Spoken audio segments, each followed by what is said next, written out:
This was the last day of the 5th security meeting of the Committee on Peace and Security of the Forum of Parliaments of Member States of the International Conference on the Great Lakes Region, FP-ICGLR. On the agenda was the Rwanda-Uganda and Rwanda-Burundi conflicts that have resulted in poor cross-border relations that have affected trade and movement. The committee has resolved that the heads of state should work towards amicably and diplomatically resolving those issues for the mutual benefit of this region. I asked Ambassador Kakoba, the Secretary General of FPICGLR, how they will ensure that their message reaches the three presidents. The forum was also looking at the possibility of making directly delivering this resolution to the Ministry of Foreign Affairs of the different countries.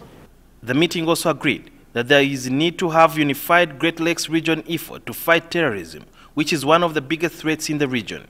In February, terrorists killed 21 people when they attacked Dusit Hotel in Kenya's capital, Nairobi. It is important to have model villages in different constituencies where the youth definitely can be educated, putting on the need to be self-independent and put in place some activities for them, but also educate them against the dangers of following terrorism.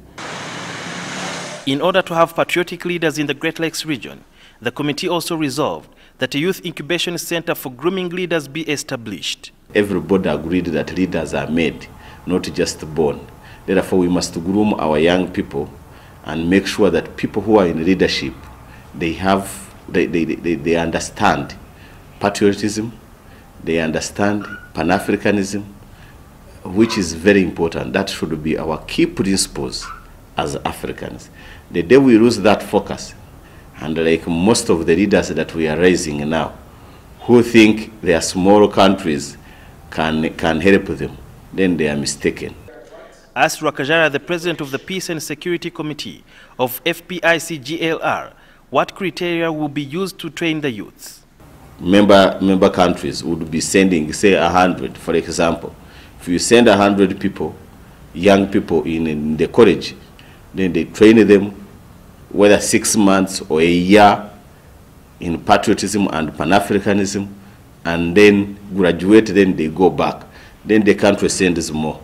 Although the speaker of FPICGLR, Ambassador Onyango, said that he will follow up with Uganda, Rwanda, and Burundi to see if they will comply or uphold the resolutions made by the Peace and Security Committee of the same forum.